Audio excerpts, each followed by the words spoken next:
हम लोग श्रीमद् भागवतम के प्रथम स्कंद के तीसरे अध्याय के 29वें श्लोक को देख रहे हैं।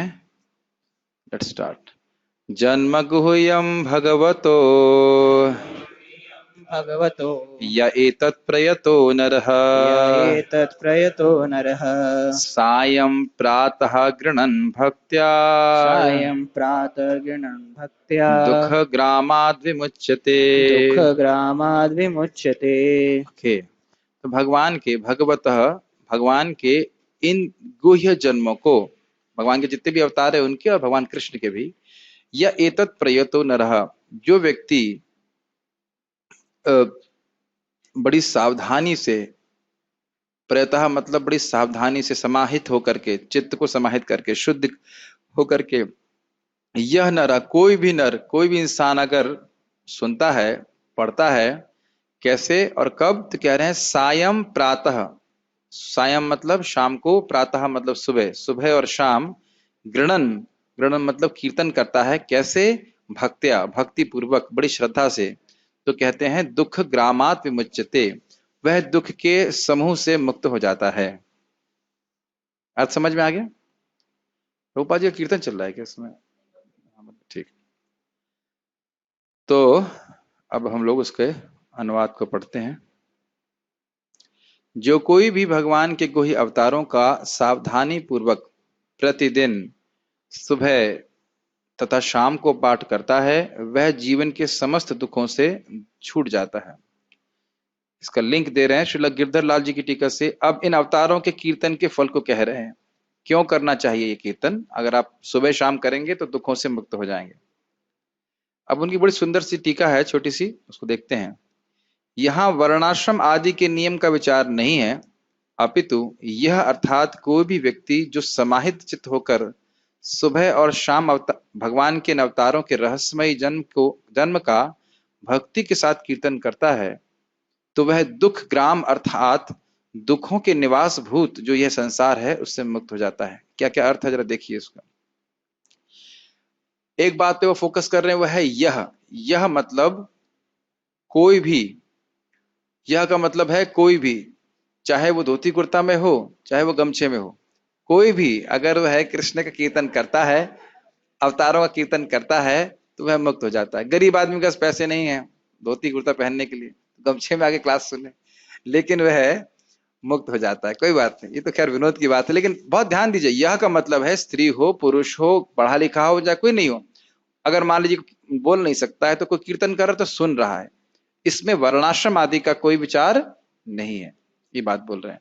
सभी कोई इससे लाभान्वित होते हैं, ठीक है। और दूसरा वो कह रहे हैं दुख रहस्यमय क्यों है, क्योंकि सामान्य व्यक्ति को समझ में नहीं आता है, जो साधना नहीं कर रहा, कोई नाम जप नहीं करेगा, उसे भगवान की लीला समझ में नहीं आएगी। फिर कह रहे हैं दुख ग्राम अर्थात दुखों के निवास भूत जो है संसार है उससे मुक्त हो जाता है। इसका अर्थ क्या है? ग्राम का अर्थ क्या समझते हैं आप? गांव। गांव में कितने लोग रहते हैं?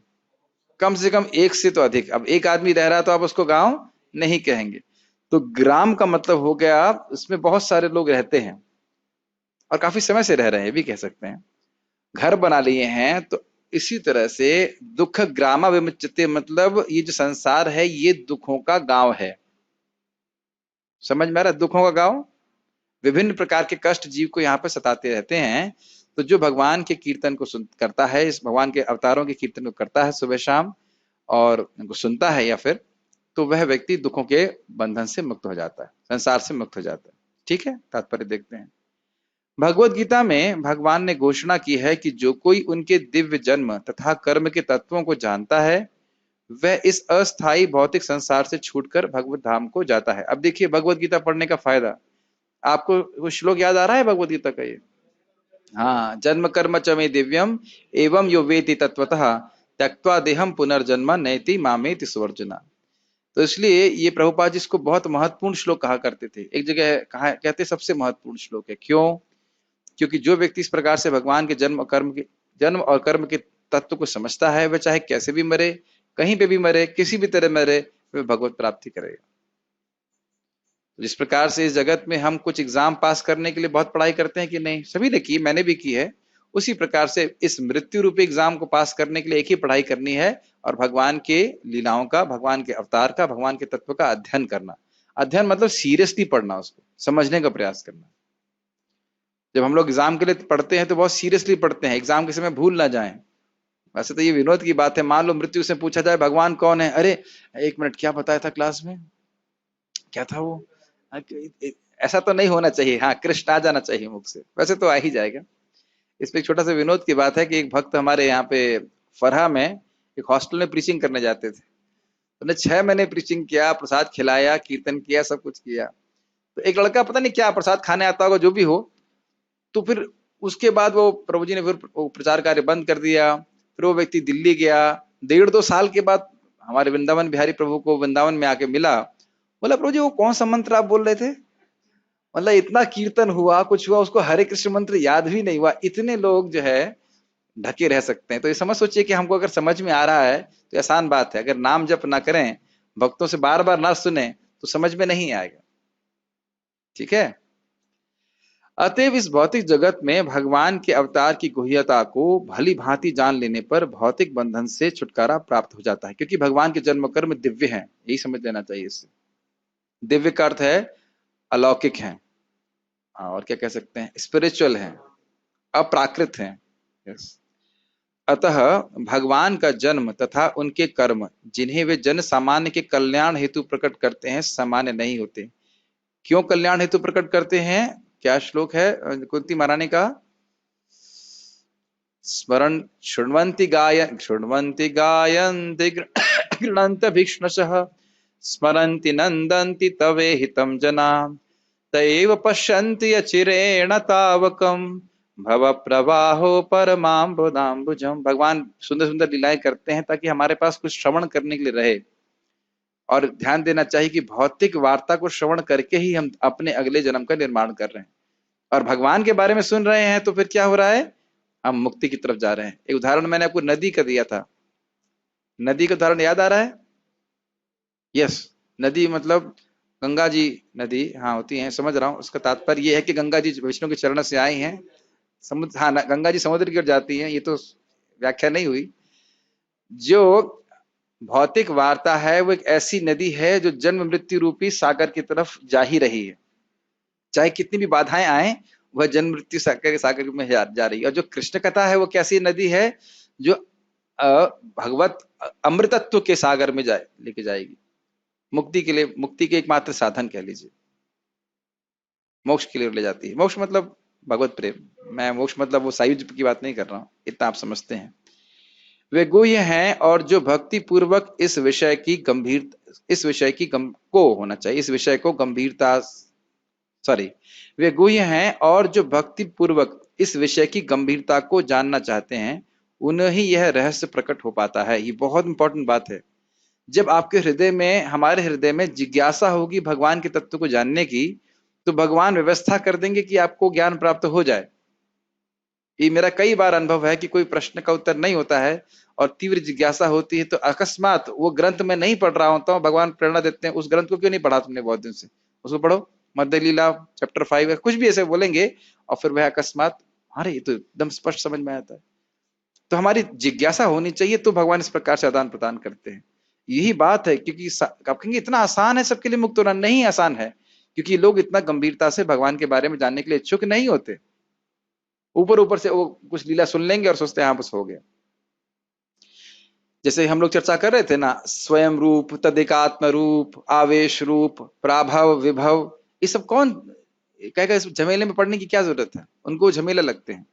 लेकिन जितना हम इस प्रकार से समझते हैं, उतना भगवान की महत्व हमें अधिक समझ में आता है। इस तरह उन्हें भव बंधन से विमुक्ति प्राप्त हो जाती है। विमुक्ति का अर्थ है वो दोबारा कभी इस जगत में नहीं आते। अतः ये सलाह दी गई है कि जो कोई भागवत के इस अध्याय का, जिसमें भगवान के विभिन्न अवतारों का वर्णन है, भक्ति तथा श्रद्धा पूर्वक केवल पाठ करता है, उसे भगवान के जन्मों तथा कर्मों का अंतरदर्शन प्राप्त हो जाता है। अंतरदर्शन, इसको इंग्लिश में क्या लिखा हुआ है, कोई बता सकता है? अंतरदर्शन का एक अर्थ ऐसे लग रहा है कि हृदय में ही देखने लगेगा, लेकिन अंतरदर्शन का ऐसा लगता है अर्थ, हाँ, इनसाइट लिखा हुआ है। इनसाइट मतलब उनकी सूक्ष्मता को समझ पाएगा। जैसे भगवान बताते हैं भगवत गीता में, यथा यथात्मा परिमृज्यते सौ मत पुण्य गाथा श्रवणाभिधाने तथा तथा पश्यति वस्तु सूक्ष्मात् चक्षुर्यथैवांजस संप्रयुक्तम। कितने लोगों को ये श्लोक सुना हुआ है आपने? पहली बार सुना है आपने? हाँ, कई बार सुना है, लेकिन आज ऐसा लग रहा है तृप्ति नहीं हो रही, पहली बार सुन रहा हूं ऐसा लग रहा है। ये भक्ति की पराकाष्ठा है। कुछ हर बार श्लोक सुनते हैं नया लगता है श्लोक।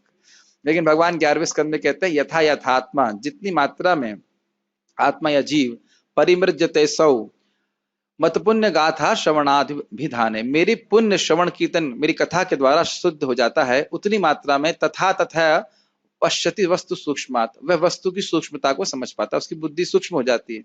और इसका अर्थ यह भी है कि भगवान की कथा की मधुरता को समझता है। जिस प्रकार से चक्षुर यथैवान जैसे संप्रयुक्तम, जिस प्रकार से आंखों में अगर हम दवा देते हैं तो धीरे धीरे करके आंखों की रोशनी आ जाती है, बढ़ जाती है, लेकिन ये रोज करने से होता है।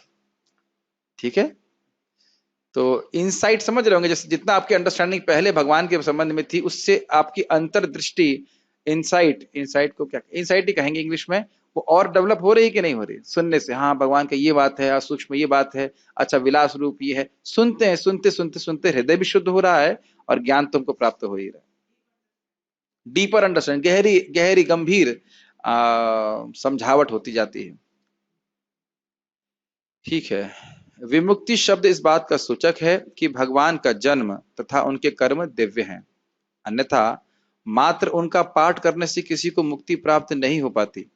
ये समझ में आया? इस जगत के लोगों के जन्म और कर्म को चर्चा करने से क्या होता है, हमारे एक और जन्म और एक और कर्म की व्यवस्था हो जाती है कि नहीं? और हमारा कितना उत्साह होता है। आज ही मैं महाराज से सुन रहा था, बहुत सुंदर बात।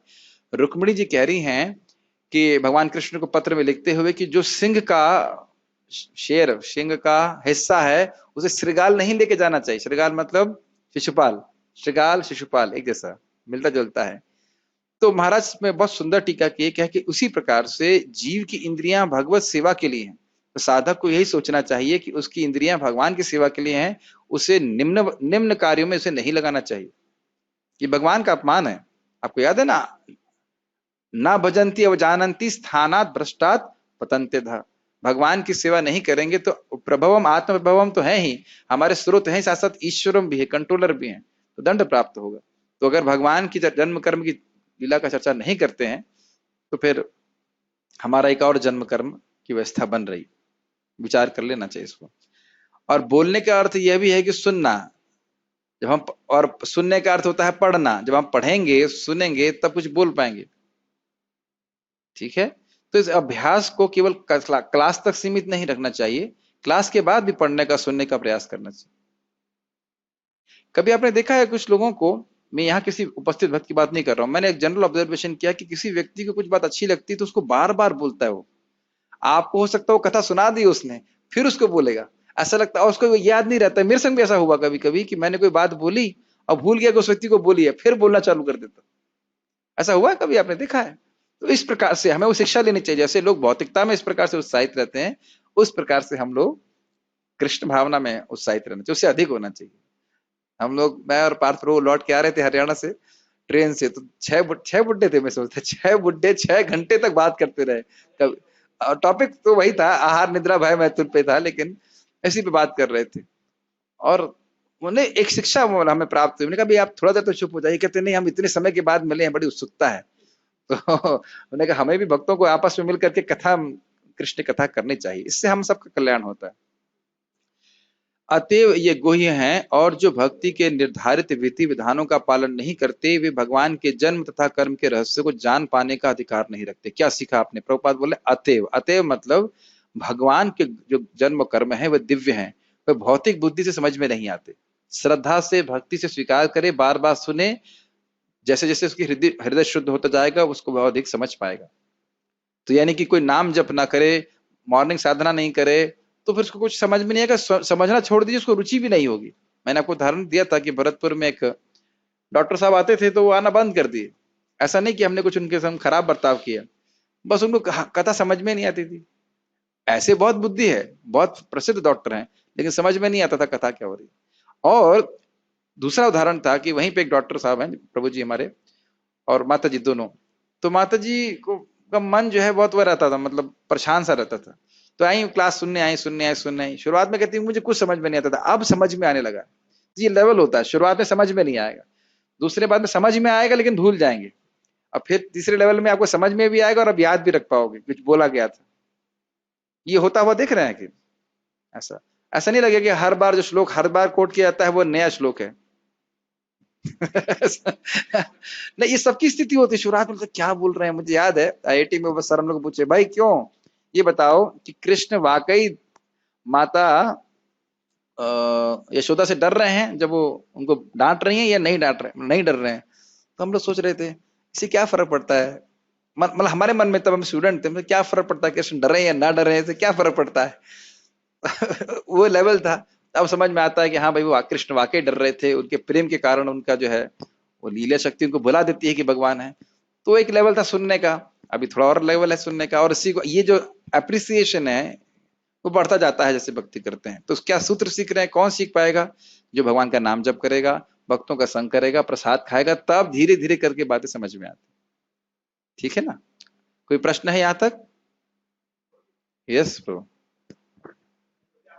माइक पे बता दीजिए, माइक दीजिए प्रो जी। तो आपने कहा कि भौतिक वार्ता अगले जन्म को मैंने नहीं, गुरु मुख पद्म वाक्य हाँ, चित्ते मतलब करिया है क्या, आप हमें रिपीट किया। प्रतिनिधि हैं। यस ठीक है। तो मेरे प्रश्न, और ये कहा जाता है कि एक व्यक्ति को दीक्षा के द्वारा ये दूसरा जन्म दिया जाता है, दीक्षा के बाद दूसरा जन्म मिलता है, हाँ। और भौतिक वार्ता दूसरे जन्म को, दूसरे भौतिक जन्म को निर्माण, produces of next yes life. हाँ। मेरा प्रश्न इतना है कि जन्म की परिभाषा क्या है मूल रूप से? जन्म की परिभाषा क्या है? जन्म की परिभाषा है, शास्त्री जी बताएंगे। अच्छे कठिन प्रश्न में उन पे बाउंस कर देता हूँ। जन्म की परिभाषा क्या है? वैसे बहुत इजी है लेकिन फिर भी ध्यान नहीं दे रहा है। ठीक है, हमारा जन्म ही नहीं ना, इसलिए ध्यान नहीं रहता। अब याद आ गया। ठीक है, बताइए जन्म का क्या मतलब होता है? सामान्यतः जब ये अस्थूल जो जीव है जो बद्ध अवस्था में रहता है तो उसके साथ सूक्ष्म शरीर और अस्थूल शरीर रहता है। हाँ। तो जन्म का अर्थ है कि वो अस्थूल शरीर का जाना और सूक्ष्म शरीर, मतलब फिर जाना कोई नया आना। क्या? जन्म का मतलब हुआ स्थूल शरीर का आना। हाँ वही, हाँ, अब एक नया स्थूल शरीर प्राप्त कर। यस, अपनी भौतिक इच्छाओं के कारण जो सूक्ष्म शरीर में लॉज रहती हैं, फंसी रहती हैं, स्थित रहती हैं, उसकी पूर्ति के लिए एक स्थूल शरीर दिया जाता है। और यह प्रकृति के द्वारा होता है। प्रकृति नहीं कहना चाहिए, कर्मणा दैव नेत्रेणा, कर्मों के कारण और भगवान की अध्यक्षता में दिया जा रहा है। जैसे हम सबके अलग अलग कर्मों के अनुसार हम सबको विभिन्न प्रकार के शरीर प्राप्त है, बुद्धि प्राप्त है। ठीक है, चलो फिर क्लास के बाद समझाएंगे। प्रश्न तो कह रहे हैं जन्म की डेफिनेशन क्या है, उसको हम अभी मेरा सेकंड हाफ क्लास का छूट जाएगा। ठीक है, तो हम इसको आगे पढ़ते हैं।